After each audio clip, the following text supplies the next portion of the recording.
bakristo imbaraga z'Imana urukundo rw'Imana. Mwami Yesu ndagukunda, Mwami Yesu ndagukunda. Tandukanye n'aya magambo yo kuririmba mu ikorasi. Umuntu yaje yitega parfait kiwe arareka kugira utya aho Mwami Yesu ndagukunda ndakuya ibyo kore. Haleluya. Mana we Yesu gukunda Yesu. Kunda Yesu ndi bazabiririmba bazababiba. Umuntu azabiba akabihinduka. Urukundo rwawe rwinshi nirwo rubinyemeza. Bwana sibi. Ngo iki nicyo cyerekana ko mukunda Imana ngo muzitondera amategeko yayo. Ngiki nyuma y'icyo nta kindi. Mukunda Imana tibivuga ngo umuntu azana umwana mutange mu giseke ngo yerekanye ko akunda Imana.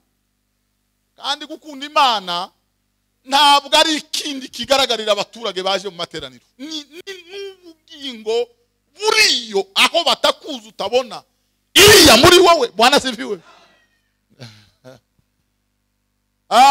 Bwana sifiwe. Bwana sifiwe.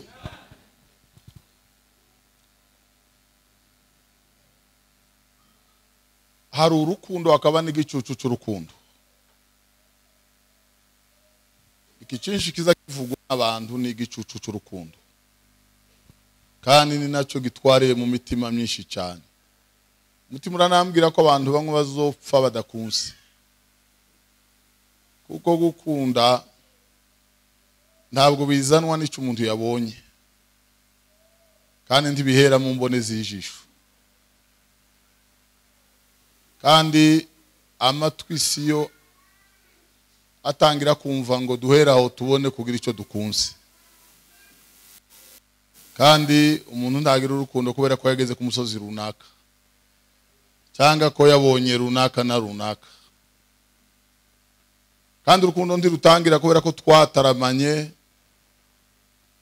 ukaririmba cyane none ubwo ngo impamvu yo kugukunda isivuka muri jewe. Impamvu y'urukundo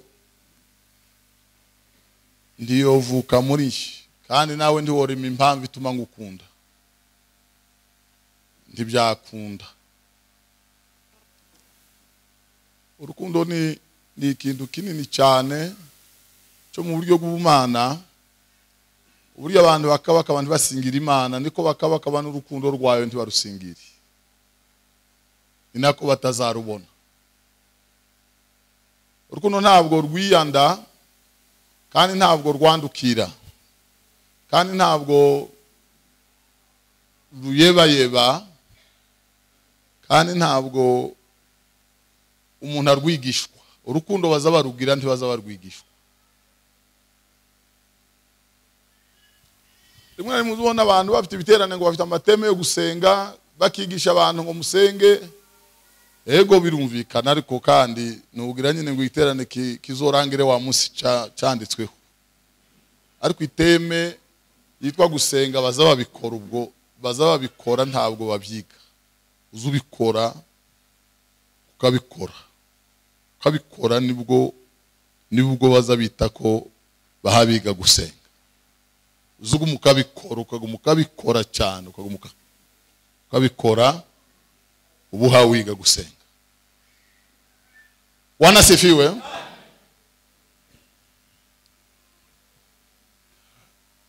Ibigeragezo nta muntu tuzi ubirusha abandi. Ntawe. Kandi nta n'uwo tuzi urusha abandi bose amahoro. Nawe ntawe tuzi. Imana ni umuhanga izi kubaka muri yo butangaje. Yarirukanse yubaka umuntu ngo irangize iramuhoma iramuvugurura ngo imaritera amarange imugira impermeable mu buryo nta jisho rihinguranya ngo ribone mu muntu. Dukirano yiriye ari kwaha inyuma Imana yarapfutse burundu birarangira. Bisigura ngo biri mu wundi nta wavyibwira. Ariko mu migani yaravuga ngo nubwo umubona seka ngo mu mutima we harimo umubabaro. Kandi ngo umubabaro w'umuntu ngo uzwi n'umutima wa nyirawo. Ibibabaza umuntu ntabwo amaso ajya abibona, kandi ntimwakwegerana ngo wumve bihinda muri we nk'imbeba ziri ahantu hirya yawe. Ni ukuvuga ngo umubabaro w'umuntu uriyo muri we, iriya kundi baye umutima. Wanasifiwe. Umubabaro rero ni impamvu nini cyane muri bimwe bigize ubuzima bw'umuntu. Abanyamakuru ngo bigeze babaza Billy Graham, baramubwira ngo ese Imana ukorera nk'umuntu uzwi wubaha Imana wasenze, Imana ndiyo gukiza kanseri ko yayirwaye imara n'imyaka 10 irenga, agera atakibasha kuvuga, atakibasha no gutarama. Baramubwira ngo Imana ukorera ntibasha kugukiza kanseri. Yaravuze ngo imibabaro ni kimwe mu bigize ubuzima bw'umuntu. Niba umuntu agizwe no kuba yorya cyangwa kambara cyangwa ibindi sinzi, aravuga ngo kongeraho n'imibabaro n'ibyo bizabigira umuntu akabaho. Ndagira ngo nongere mvuge irindi jambo ritoya. Bwana sifiwe. Aya marira yose twarize muri isi ntayarahanagurwa. Ayandi magambo magufi, aka gatambaro k'umutuku tikohanagura amarira. Hagahuzu kavuye mu Bushinwa, haba na wagisi ukayizinga uko yakabaye, ukayikuba mu gahanga tiyohanagura amarira. Niko kuri kw'Imana. Nta kintu cyohanagura amarira, iyo competence ntibino. Nta serviette, nta n'urupapuro rwohanagura amarira. Ayo twarize yose uko araha yose uko yakabaye. Bibiliya iravuga ngo Imana izahanagura amarira, kandi igihe cyo kuyahanagura ntikiragera. Ubwo itarayahanagura uko arahari, uko arahari, ntimure mutekereza ngo araho yagiye. Warahari yose amarira uko yakabaye. Bwana sifiwe. Imana, Bwana sifiwe, ntabwo ivuga ko tutazarira muri isi, kandi ntivuga ko tutazababara.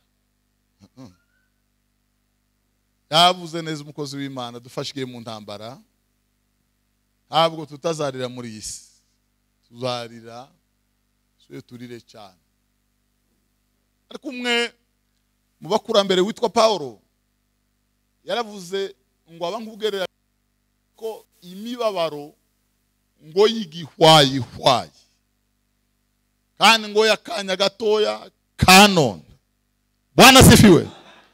Kanya gatoya kanone kitwa gute? Ntabwo ari amasaha dusigaje ngo dusoke. Nuvuga kanya gatoya ukageza umunsi apfuye. Ako kanya gato uko nakanya gatoya aho nyine uko nakantu kare kagize urya, umuntu akaba arazengurutse akabageze ni Buraya, akagaruka akatubwira amakuru tukajya gutarama. Twebwe twaya ngo yaratinze ngo ramaze amezi 7. Bibiliya iravuga akanya gato cyane, kandi ngo kari mu mibabaro yigihwayihwaye. Hakurya rero yibi hari umubabaro, hari umunezero utangaje, kandi nawo tuzobaho cyane. Ese niko bimeze? Yo tuzobaho cyane. Ntiturarwa dukoza kubaho, tuzobaho neziriya twageze bwambi ku Mana. Bakristo, gukunda Imana ni ikintu kigoye haba no kucumva. Umuntu akunda Imana gute? Umuntu akunda Imana cyambere urukundo, icyo bazabita urukundo rw'Imana, icyo bazabita urukundo rw'umukristo, urutandukanye n'ibyiyumvo by'umuntu n'amarangamutima ye. Urukundo rw'Imana nako mvuga niturangiza dusenge. Icyo bita urukundo rw'Imana, hari waririmbye aravuga ngo urukundo rw'Imana yacu ngo runteye kwikunda, ngo nzangu mviteka mu mutima wanje. Icyo bita urukundo rw'Imana, icyo bita urukundo rw'Imana.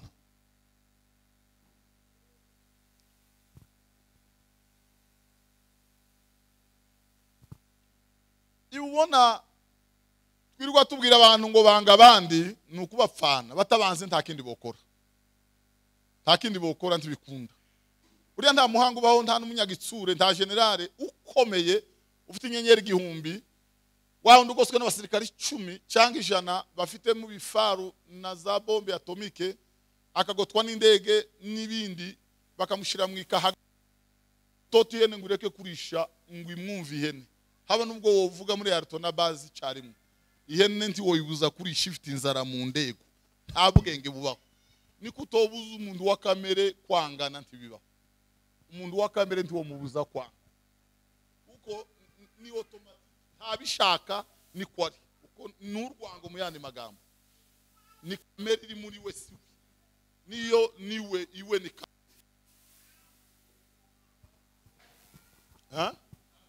Kwitara dufite igiterane ngo tukiri igiterane cyo kwigisha abantu ngo bagende babane neza, ntiyoshobora kubana neza, ntibikunda, ntibibaho, ntibibaho. Bwana se mucyo tubigisha ni ngo gufata umuntu warwaye malaria warangiza ukamutombokera ngo ni gutagira udukomera hangaha, bakabona bazana taramusini hari yadusige ku minwa ngo tuvure malaria hano. Komura uko se mwari muvuye malaria ntiri ku munwa, iri mu maraso. Nuja kuvura malaria bazana urushinga na serum bahera izinda, izindi mu birenge, izindi bashaka bashira, zirayiga malaria mu maraso zirayisora, utu turahita twuma. Nuvuga ngo rero ibi tuzatwirirwa dupfa hano ibimenyetso byikiri mu maraso, kandi ntibyo kwanga gutunguka, kandi ntibona bihisha, kandi ntiwo bibuza guseruka, byanga byakunda bizaje hanze. Urukundo rero niki? Icyo bita urukundo rwavuye ku Mana.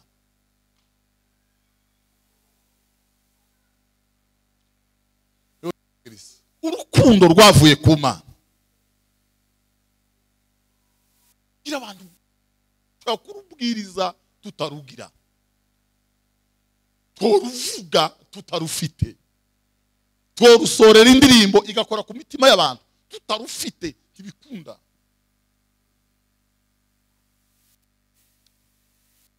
Ntabwo ari urukundo. Harabanza umwuka wera mu mutima w'umuntu, harabanza umwuka wera mu mutima w'umuntu. Kandi mwibuka ijambo birivuga ngo ntibishoboka ko abisi bohabwa uwo mwuka wera w'Imana, ntibibaho, ntibitekerezwa. Umuntu yoforoda ibindi byose bigashoboka, foroda ko yakingiwe kandi atarakingiwe.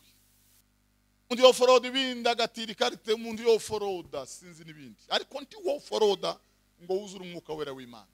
Bibiliya ivuga ngo ntibishoboka ko abisi bamuhabwa, ntibikunda.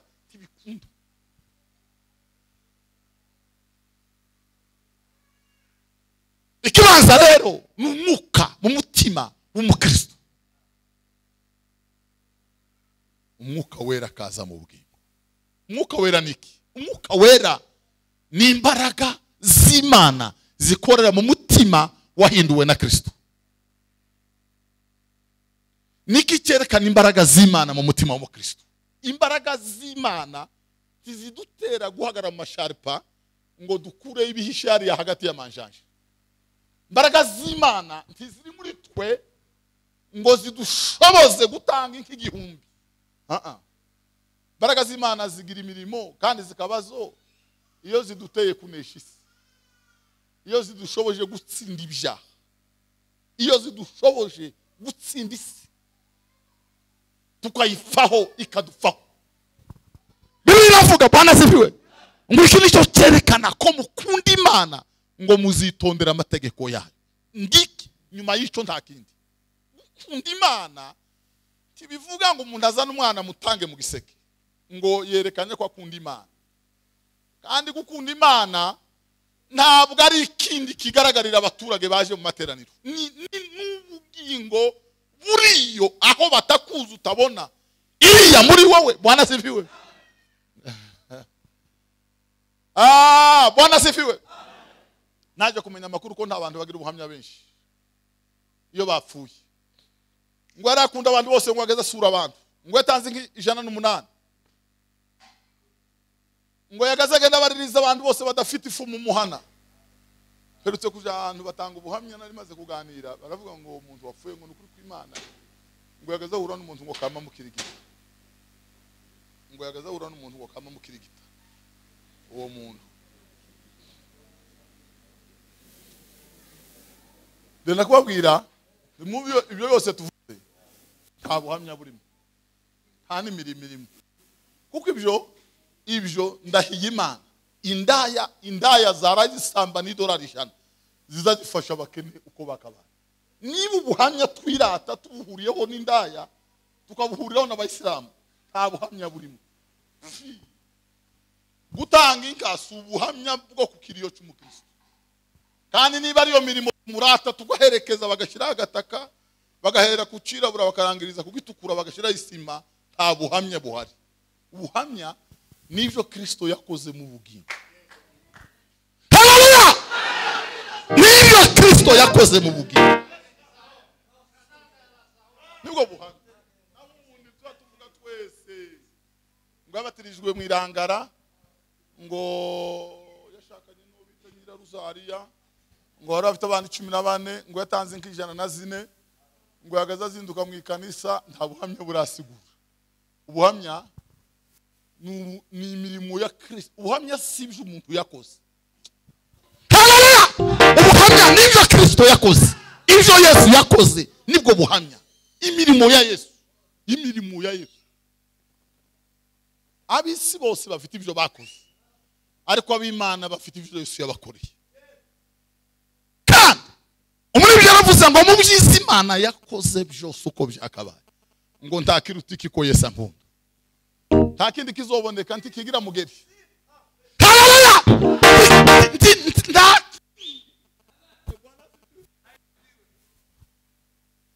Cyo tumuzosanga mu materaniro twadushima ngo imyaka nari maze hano ngo twarariye, ngo none tugiye, ngo nta n'umwenda turimo. Mushima Imana ko ntandavuri yanga. Bandi ngo nkigera umuntu yanyankunda kazagira gutya, Imana ntirazamo. Uracya kuvuga imirimo y'abanyamurenge. Yamaraga gurukundi mugabo wahindutse mu mutima n'undi mugore. Haleluya! Bwana asifiwe. Akavuga ngo jewe nari imbata mpumudendeze, jewe nari impumya arampumura saranzura. Akavuga ngo nimwumva ayo mahoro Yesu yampaye, nimwumva icyo Yesu yakoze, nimwumva icyo Yesu yakoze. Mana yanje we, haleluya! Nimwumve icyo nta munyamurenga uzugikora. Ni imirimo ya Yesu mu bugingo, iyo ashatse kubwegereza Imana. Bibiliya iravuga ngo muri we ni mw'Imana yiyungiye n'abari mu isi. Haleluya! Uzona abantu bahurwa ngo kugira nda ayo sayi kanisa na yacu kugira ngo twatunyagira. Ayi kanisa riri. Kanisa se ni twubatse. Haro ibyo aravuga ngo mimi ni chombo cha Bwana ndani yangu muna mali. Haleluya! Itorero ndahiye Imana, aba bandi bazabagera mu kanisa, ariko ndi bazabagera mu itorero. Ibi byose bavugaga by'isatumba n'aba baguruka bose bazabaguruka bakitura mu paruwasi, nimwo babandi bagatanga ameza, ariko mu kanisa kibibaho. Kandi kanisa ntibazabatanga ifaranga zo kuryubaka. Bibiliya iravuga mu gitabo cy'ibyakozwe n'intumwa ngo Imana ntiba mu nzu zubatswe n'abantu. Kigiritike. Haleluya! Ntiba mu nzu zubatswe n'abantu. Imana ntiba mu nzu zubatswe n'abantu. Ndahiye Imana ntiba mu nzu zubatswe n'abantu.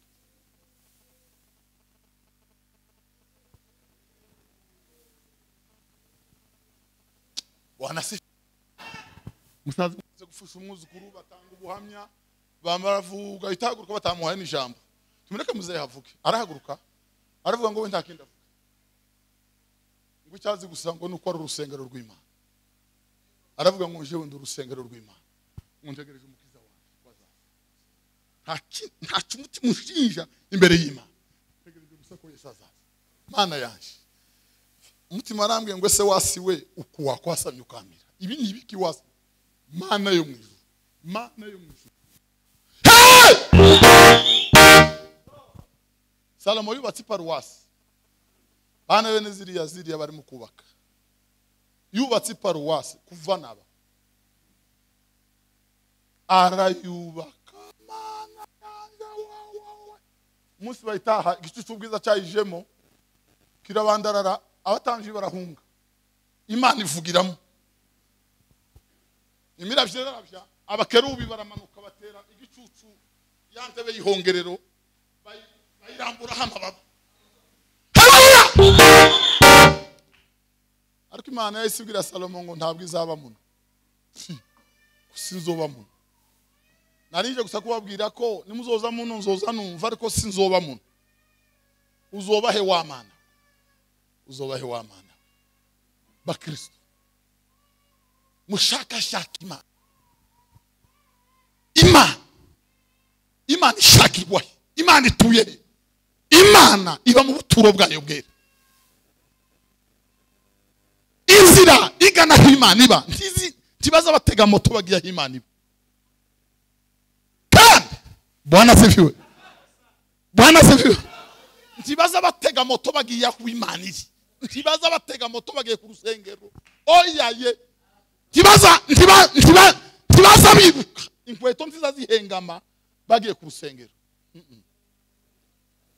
Bibiliya ivuga ngo izitwa inzira yo kwezwa inzira yo kwezwa ngiya ni inzira yo kwezwa abantu mu mitima inyamaswa zinkazi zizoyigera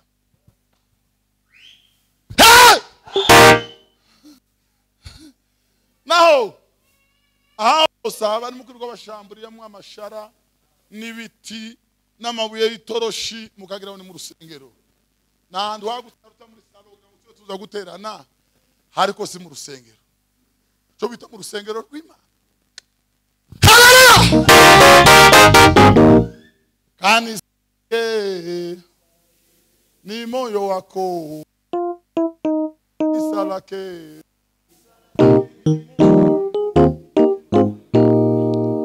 babwira uburyo turirimba ibyo tutazi abakanda muri telefone gabona ubungu bari kombere mu kagame kagapopi wabwira ngo we ngo we wabwira ngo tududu niko kwishitsa turirimba ibyo tutabaye badushize mu indirimbo bakunda itera imbere bararirimba abahungu batacyambara isogese ngo bayigira uti twamba tuyitera twese ariko siko twabaye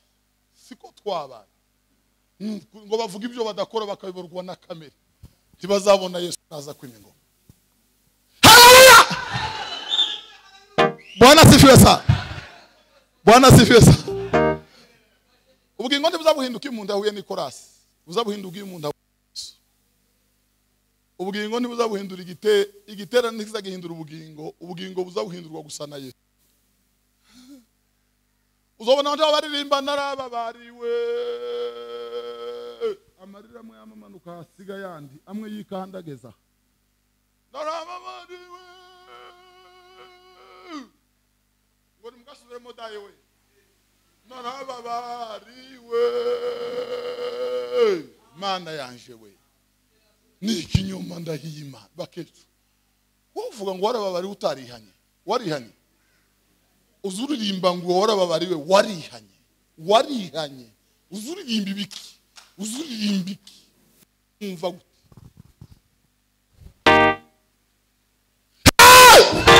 Biravuga Bwana sifiwe ngo bankunda banshakana umwete bazambona wanitafuta kwa bidii wataniona banshakana umwete bazambona Mana ntishira hari Mana irahari uriya urukundo ruvugwa ntabwo ari rwo nibe bose n'abakobwa bafata kopa bamara bakayigarika bakayihengeka bakayohereza ikazihumeka mu telefone ngo ndagukunda abandi ngo sheri abandi bararusha mu telefone abandi bamakubitaho mukubito suru ni igicu cy'umwijima w'isi kugira ngo abantu babone uko bakora ibibi n'ibizira ngo nurukundo Bibiliya iravuga ngo ariko imbuto z'umwuka ziragaragara urukundo ntabwo kimeza kandi urukundo ntabwo ari uburenge ngo buragenda bwanakorera ngo buragenda gufata ya Bwana sifiwe ntiyabanza igiterane, harabanza umwuka mu bugingo bw'umuntu. Umwuka wamara gukura, biravuga ngo mwifuza amata y'umwuka ngo adafunguye ngo azabarera bageze ku gakiza. Iyo mumaze kurerwa n'umwuka mukagera mu gihagararo gikwiriye cya Kristo, mutagiteganywa n'imiraba, muhagaze ngo data ahabwe icubahiro, umwuka arasagamba akagaba amashami, yamara neza kugeririya agatangira kurekura urukundo rugasohoka muri amashami y'umwuka wera w'Imana. None umuntu ntagira umwuka kuva baye kuramubwira ngo aragira urukundo ararukura nta mwuka we. Ntabwo gari ribaya ngo araje kwa tayira ritaha, kandi umwuka wera ntabwo abama iriya iryo bazagurira amakoti niyaye, ntabwo abisira umwuka wera, kandi umwuka wera ntabwo bazamukura kuri theology batashe. Hoyaye umwuka wera ni Bwana sifiwe.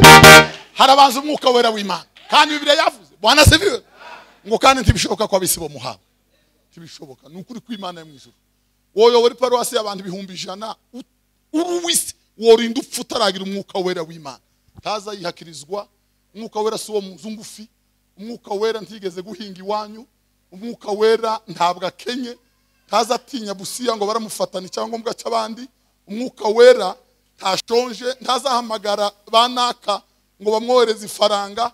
Umwuka wera Bwana sifiwe. Mwuka wera w'Imana, mbaraga z'Imana isumba byose. Bibiliya ivuga ngo kuko tutahawe umwuka udutakisha, twahawe umwuka udusubiza mu bubata. Mwuka twahawe soko kudusubiza mu bubata, ngo twahawe umwuka udutakisha abada.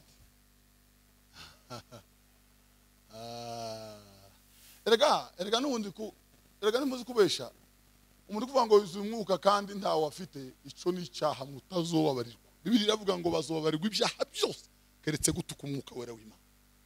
Uri maraya warangiza ukavuga ngo ugira umwuka, ko nugutuka umwuka wera w'Imana. Ndahiye Imana, Bibiliya iravuga ngo ibindi byose bizobabarirwa, gutuka umwuka ntikizobarirwa. Kibikunda Yesu aravuga ngo ntikizobarirwa.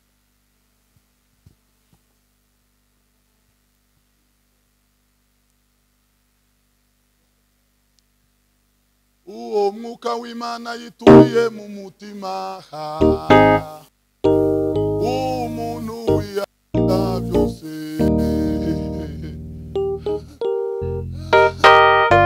Mwuka wera Bwana sifiwe. Urukundo ntabwo ari ikibazo atubwira, iki ni igicucu. Urukundo ni ikindi gikorwa. Umuntu yamaze kubambanywa na Kristo, umuntu agapfa ngo ntaba ari usigara, ngo ahubwo abeho kubw'uwamupfiriye akamubambirwa ari we Kristo w'Imana, agapfa agashira. Bwana sifiwe. Kandi ntiwagira umwuka wera utarasize byose. Erega n'abandi bari barabisize. Petero abwiye Yesu ngo twasize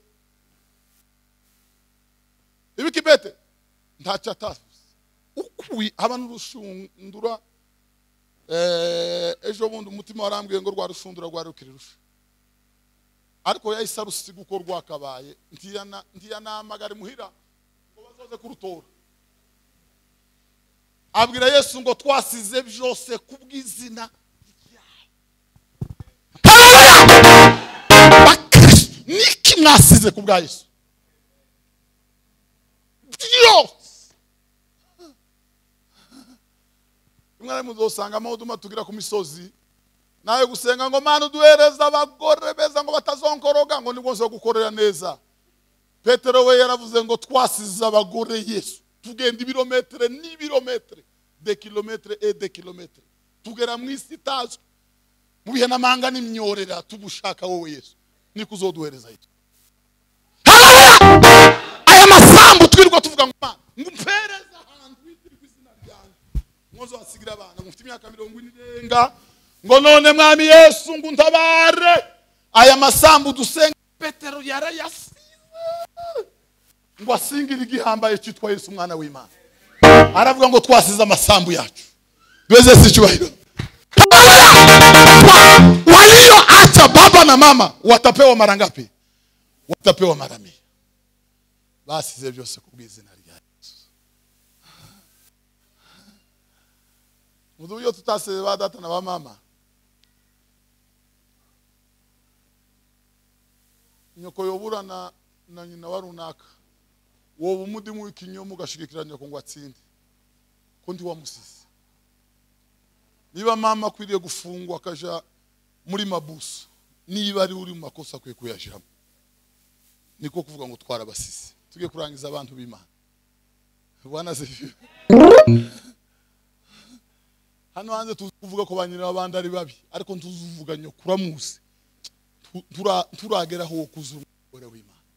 Petero yaravuze ngo twasize ba data na ba mama. Ugatorero wari wavuga amakuru ya nyoko. Wari wavuga amakuru ya so, abantu bose baramuzi. Uzusimba tukamenya ko nawe so ni kwameza. Ariko tuzumuvuga. Turasize byose kubw'izina rya Yesu. Petero yaravuze ngo twasize data na mama, ngasiga abahungu n'abakobwa bite byanje Yesu. Haleluya! Yesu, Bwana sifiwe. Yesu desabushi uvuze ko nzobazamura. Ibi byo kuvuga ngo umuntu arazamutse na materime yino kugira ngo hari abantu bazamuwe na kamera. Baramenya muri Australia amizamura abantu bakungagiza.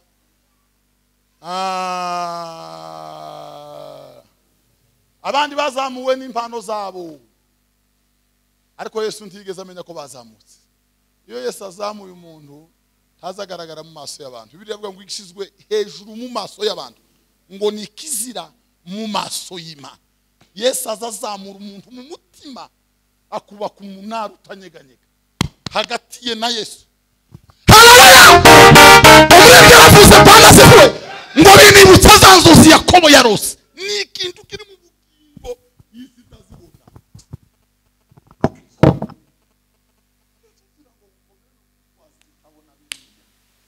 Abandi tukama duhangarara ngo twarakomeye, abantu bakama tubyinama. Umugore umwe yaza ngo ushobora se kutazuba ngo wikomeze. Ubona wararengesheje. Imana yaje. Ukomera kwa Bakristo. Ndahirima ntabwo ari ukurenga bene wacu. Gukomera kwa Bakristo ntabwo ari kuvuga ngo nsigaye mfite, no riye. Agaciro Abakristo tugira kitwa gukomera. Haleluya! Yesu yaravuze Bwana sifiwe ngo mbahaye ububasha. Muzo kandagira sikoropio. Uzoyikandagira mufite gusubasha gukandagira abanyogosengerana ngo babatinye mwarakomeye. Ariko nti ukandagira sikoropio.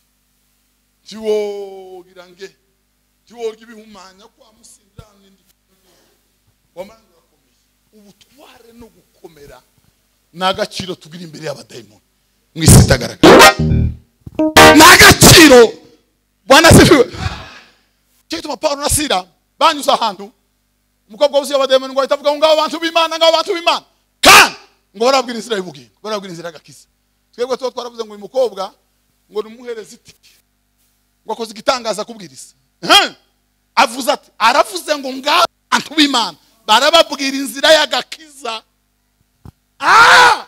Azogaruke mu kindi giterane cy'abamama ni uzotuganirira. Twebwe twera ngo yabwirije uko. None uko yari yabwirije se? Yabwirije. Yobwiriza wowe nanje ariko ba Pahoro bahari ni daimoni zuzuye mu muntu. Cyo tuma Pahoro yavuze ngo haleluya! Ngo amuzonze mu matwi, amuzonze. Erega twese iyo tubwirije ukundi tuba tuvuze Yesu. Hariho bimwe byo badayimoni Bwana sifiwe. Cyo gituma Pahoro ariko Pahoro wa Yesu Mana yo mwijuru. Jewe ntekereza ko Mose ari hango Pahoro akabirindi Yesu akaba umwami. Ba Petero bakaba amakumbu moya nabizera banone tukabutubarira. Tukabutubarira bakabona kubaka inzu y'Imana. Ni itangaza kitabo. Imitandara panya ni ba Yeremiya n'abandi. Ariko Mana yanjye. Haleluya! Bakristo imbaraga z'Imana, urukundo rw'Imana. Mwami Yesu ndagukunda. mwami Yesu ndagukunda. Bitandukanye n'aya magambo yo kuririmba mu ikorasi. Umuntu yaje yitega parfait kiwe arareka kugira utya.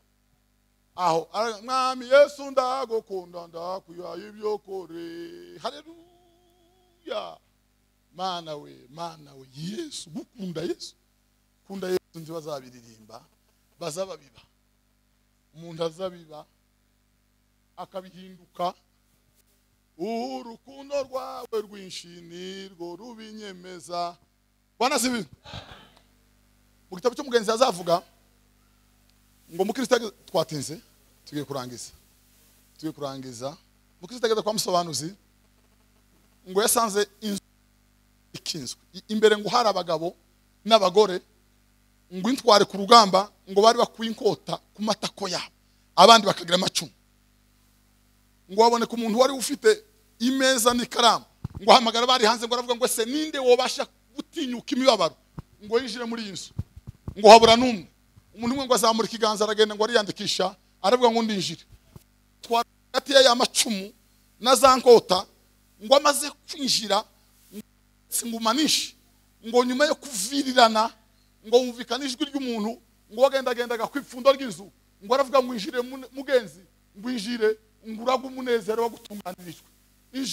Injira mugenzi niki cyamwijije gukunda Imana ntabwo ari ukuririmba n'ukwemera ukanyura muri aya macumu n'izo nkota zigatobagura nyuma yo kuvirirana. Bwana sifiwe. Ngo bageze mu ijuru baravuze ngo rwano niki ko bandi bose bananiwe ibihumbi n'ibihumbagiza amamiliyoni yananiwe muri urugendo ababona iki kibajeje ngo baravuze ngo bagejejwe hano n'urukundo bakundaga Imana yabo. N'urukundo gusa ngo rubagejeje hano nta kindi. Ngo bakundaga Imana yabo urukundo rwo mutima. Bakundaga Imana urukundo rwo mutima. Tuzi bitazwirwa dusenga baba mana uhindura amateka. Bene data wacu bamaze kuzamuka bamamaza za kudusura batugumura ngo se uko waziye ngo kunta akantu uraruhugeraho ngo ko bene so wanjye ruguru ukamuja mu mafungu mana ngo uhindura amateka ngo nkizurubwa n'igisuzuguriro. Uzi icyo ubuvuze ngo mana ndarambiye kwikora umusaraba iminsi yose wiyaranje unkure iminsi irahagije nafize nafu kase trop abatinyutse ibyago byose neza kurikira umwami Yesu.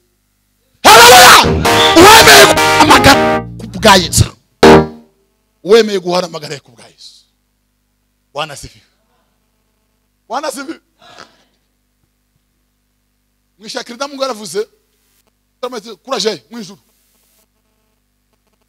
No rugendo rumeze gutati jewe manze nkubwira ibyo ngenderaho nibyo twemera. Twebwe tuba dukunda ngo tujye mwijuru ntacyo dupfa n'ubuyobozi. Twebwe na leta twemezanya bito dufungisha byemewe.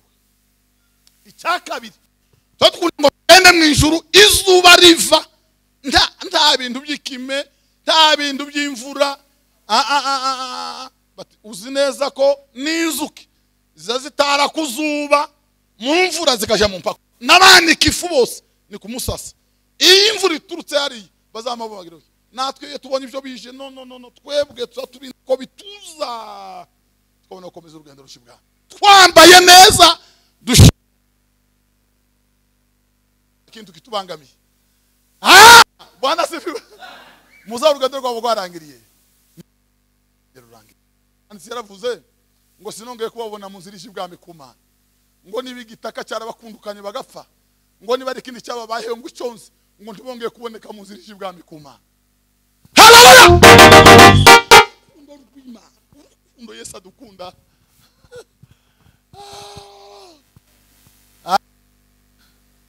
Urukundo dukunda Yesu. Urukundo dukunda Yesu. Mabwira abagore nti tubakunda cyane. Bibiri avuga ngo tubakunde ariko dukunda Imana cyane. Ukunda Imana kwa cyane kwaduteye kutayibabaza ngo tubange bituma tubana na biteka ryose. Twobabaza Imana yacu kubera urukundo tuyikunda. Tubane n'abagore iteka ryose. Tubane nabo kugeza aho Yesu azozira. Niko kuri. kandi kubera iyo mpamvu Imana yemwishe nubwo umugore yobona akazana amase n'amatorotoro akagusiga mu kanwa na twoba tugitonganye twakunze Yesu birarangira rwarashize habanu ari abantu banga abagore babo ngo nabarosi muzobona ishano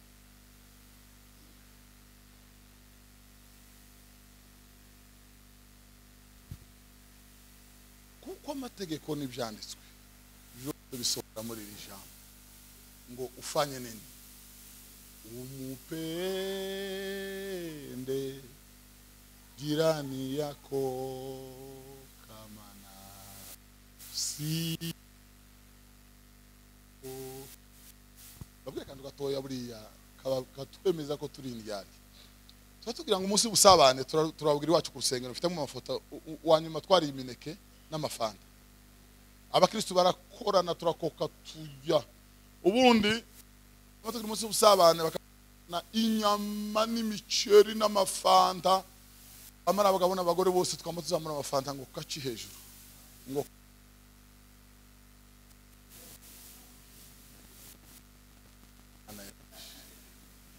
ni ibintu byo guhenda abana ngo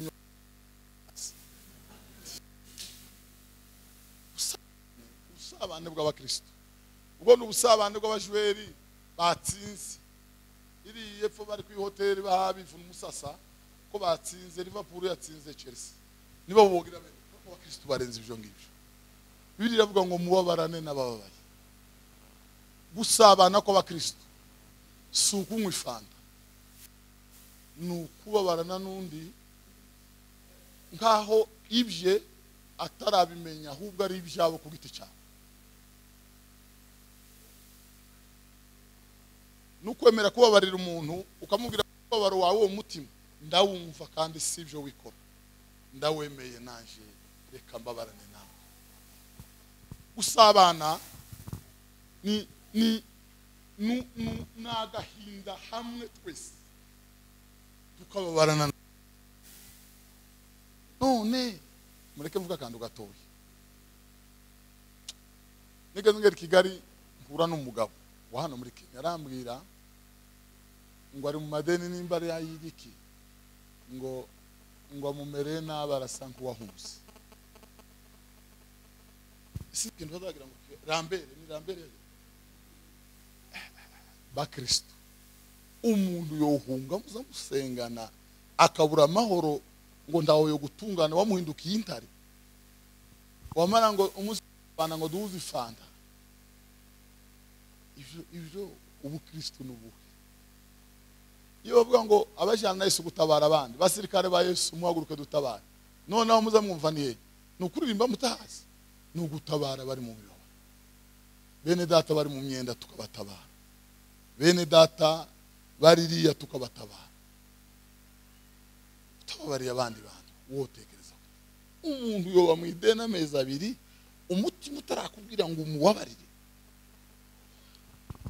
ndangize nsenga nikwagira ikindi kitari ubutumwa umunsi yashize umuntu yanjyanye $3,800 by'idolari ngo amare aza hano barambwira ngo yaje hano kandi ari hano ngo mare mpita ngenda ndamushaka ndamubona munduruka yarangira isoni zo kumureba icyatumye ngenda ngo mare nkora umufuko musigira $2,000 by'amanyakenya ndamubabarira ni namubaza y'Imana yandemye izo mpamba ntayafite niko kuri kwima ntayafite Imana ni namubaza yanje ntizo yamubaza ntegereje ko Yesu azoza mu bya Yesu none umuntu ntayafite kuje ntayabafite ariko twarangiza ngo turabana twese ngo tuba muri mitonde ni kikwanza mitonde si kanisa ni kindi kiri hirya aho cyo kubabarana nabo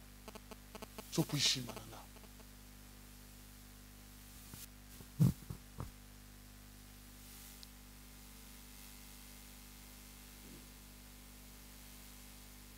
Bwana asifiwe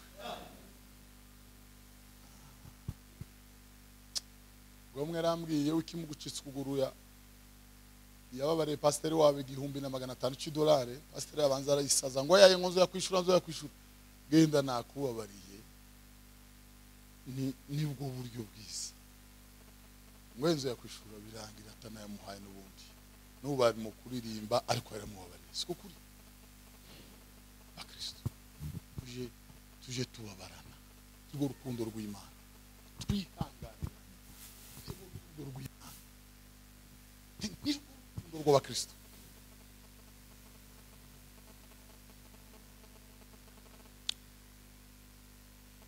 Narindi hano muri prime ngira niho niba rero narindi ngiye gusenga mare. Moses arabwiriza mu gitondo naraye kwa Revera Simon. Shirama amiga ya Moses mu gitondo abwiriza kugaruka kwa Yesu. Ndatekereza ndazenga ubwenge numva ko bivumvuri za Saruhembe, Vunderi, Imiugiri birivanga hano ndibura. Mutima urambwira nti Imana yanje we Yesu ari hafi kuza. Kuni gute? Mutima urambwira ngo ugende abantu bose bari bambere mu myenda mfite mbababariye hadakuyemo numwe. Ngerekamwe amanite kabahamagara ndakubabariye ngo none nguko ndi wivumbuye ntohiye tegereje ko Yesu azuza. Ndakubabariye umwe namubabariye yo gura ibyo mfite akagura nibindi arandusha inshuro amajana. Ndababarira bose uko bakabaye numva ndaruhutse mu mutima. Kwa kane twari dufite agataramo gato iwacu mwihangane. Ubwo se ubutumwa na makuru mbabwiye gusa yanje. Twari dufite igitaramo iwacu mutima namwe ngo se ninde muntu uri umwenda wawe mubabarire nyabona. Narisoma ijambo riri mu Baroma 3:20 kangahe rivuga ngo muri we ngo niwe wabaye impongano y'uwizera amaraso ye kugira ngo ahabwe ubugingo buhoraho. Gutekereza umutima nambwe ndi bandi bantu bakubereye mu myenda babarire nyabo. Banza gutekereza mbura numwe kabisa, sanga nta muntu numwe mbere mu mwenda. Ndataha ongere mu nzira nibuka umwe warorutse kujana make yagusabe na yangaye ariko yari afite n'ikibazo. Tumwambwira tugene umubabarize. Ongere Buganda umutima nambwe ngo sura mubabarira gute. Amagari muhira bamushire $20 yo kumubabaririraho. Madame arayimushira ngo amaranandira ngo se amafaranga madame yampaye wawe nayiki. Ndamubwira nti nayo kukubwira ko nabirya byose biribagiranye. Ugenda ugira amahoro utegereze ko Yesu azaza. Bakristo urukundo rw'Imana tuzaturuba urukundo rw'Imana sindirimbo kandi kubana si ukwegerana n'ibindi kandi si uguhurira mu gitabo kimwe minisitiri ngo batwanditse hamwe ngo turabahamwe.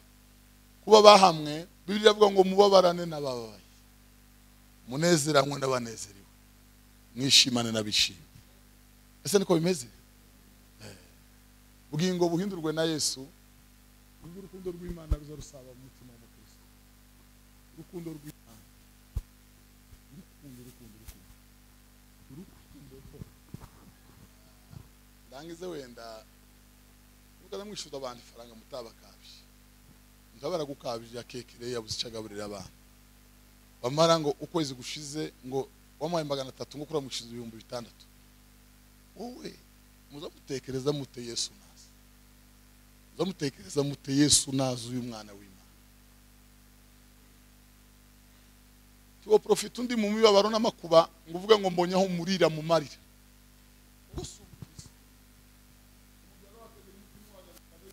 Arakubera wowe.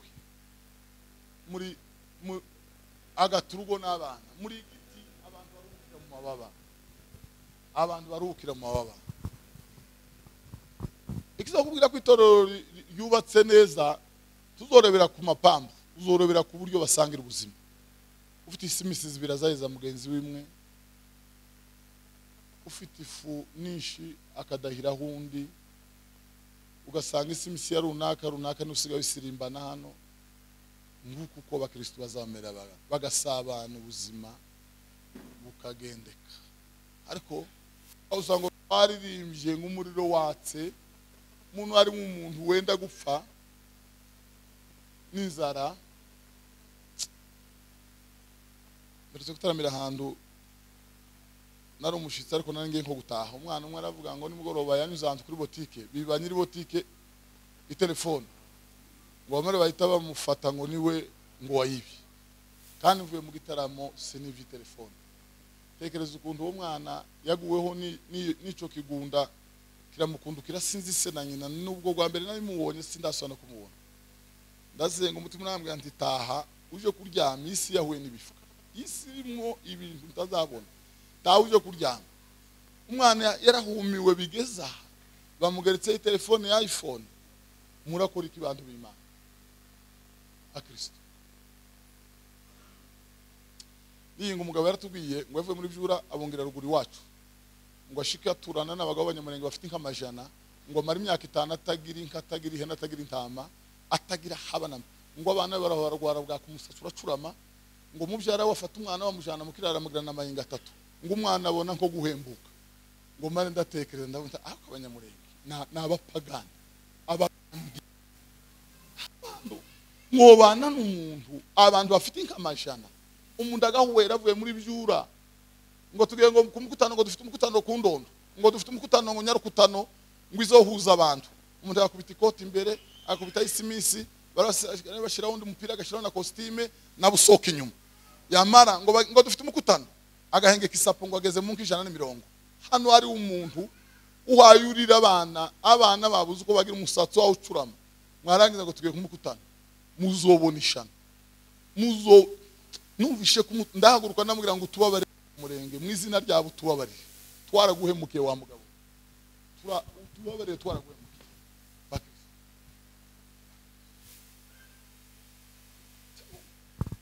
Benda hano hirya tukarya ibihumbi nka runaka baburaye, twarangiza ngo nimushiremo diskete yahe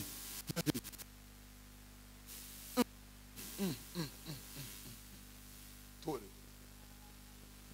Ukunda Imana amenywa nayo. Urukundo n'ingiro samagambo, urukundo n'ingiro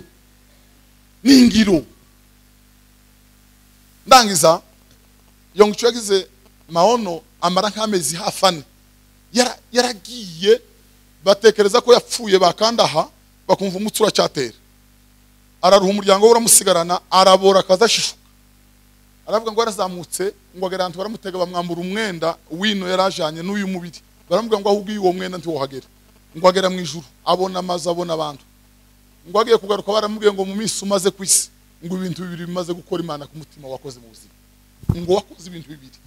We yatekereza ko ikanisa ririmo, agatekereza n'ibihumbi n'ibihumbagiza, ngo baramubwira ngo kimwe mu byo wakoze byakoze Imana ku mutima, ngo bitazibagirana, ngo biza bihora binyura imbere.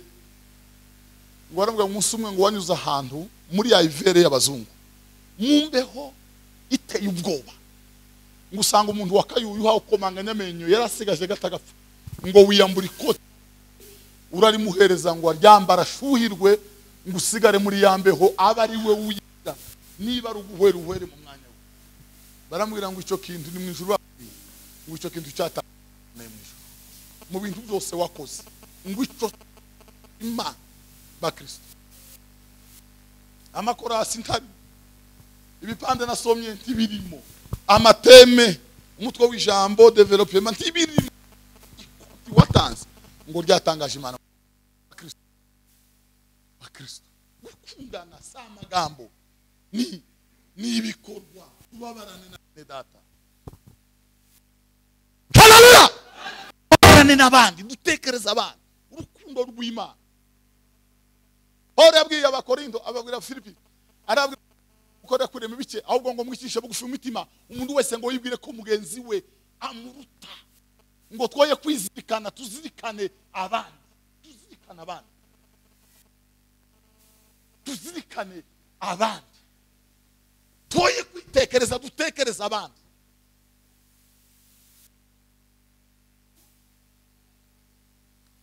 reka dusenge.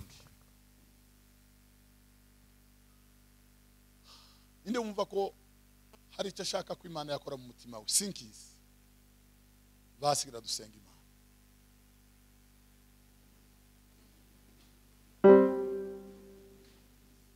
Bwami bw'Imana subwa amagambo, subwa subwo kunywa.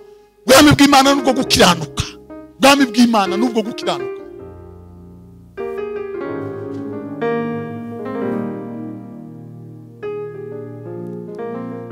Hari abana b'abapfakazi batahabika. Ufite amafaranga urabizi ko umwishurira umwaka akawumara. Warangiza ngo nimushiremo diskete ngo nuzohagarikira. Wari ukava mu rusengero ngo ntibagusengeye.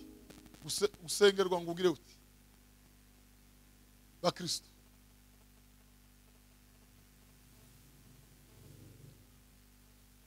Nimuze ngabo za Yesu tuje mu ntambara, marobanuwe n'umwami mwese mwiyereke, umugabo araje tumukurikire, duhabwe ingabire nziza y'abatabarutse, mwihanganire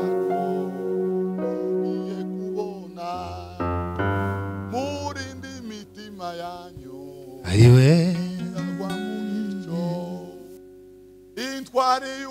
ayiwe manana itakujisi.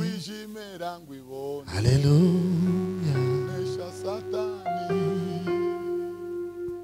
Haleluya. Bakristo. Haleluya. Nubwo tutobwiriza cyangwa ngo dusora amakaseti, hari ukundi twoba tukabirangirire mu bwami bw'Imana. Hari ibindi twoba tukabibirangirire mu bwami.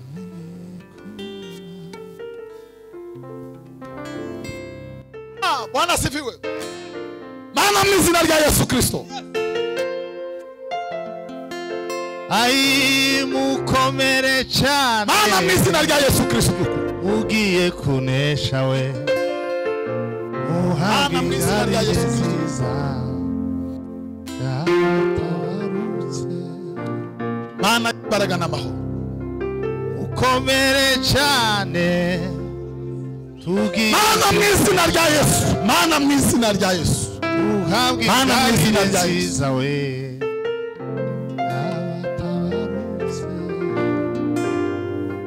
Doru muzigamye ni Yesu Kristo. Wanesheje wa mwanzi we kubw'umusaraba, ndetse n'intwaro ze azinambuye, twashobora kuneshwa se. Yesu atuganira. Mwami Mana yacu, Mana y'imbaraga na safani ya telegoni, Mana yo mu ijuru, uhindura abantu babo ubutumwa mwana, utweze kumva, uhindura abantu babibisho, babibe mwana, babibe mwami Mana, babibe mwami Mana. Hari abafashe imyanzuro mwana, hari abagabo n'abagore bafashe imyanzuro mwana, hari abapapa n'abamama, hari ababyeyi bafashe imyanzuro. Mwami genderera imitima, uhindure mwana, uhindure ubugingo mwana, uhindure indiba z'imitima wa Mana widahemuka. Mana yanjye,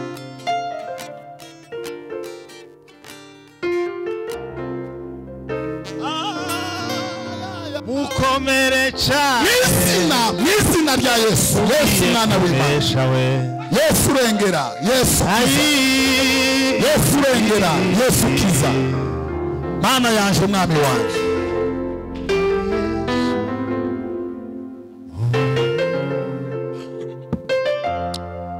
mwami ndagushimiye ko ibyo ijambo ryawe bisohoye mu matwi y'aba bantu y'umugoroba.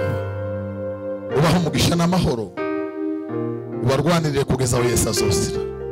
Imitego n'impamvu zibabuza kwera imbuto z'ijambo, y'amahwa amera akaniga ijambo, kakara ko mu mitima mu izina rya Yesu byose bisenyagurwe nawe mwana.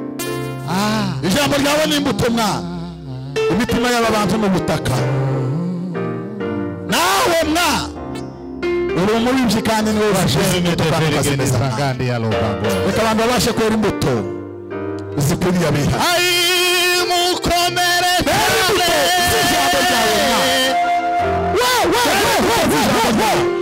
Paola masifanganda ya kwera imbuto z'ijambo ryawe mwana w'intama w'Imana. Mwami ndagushimira ko mvumvise mu izina rya Yesu. Amen.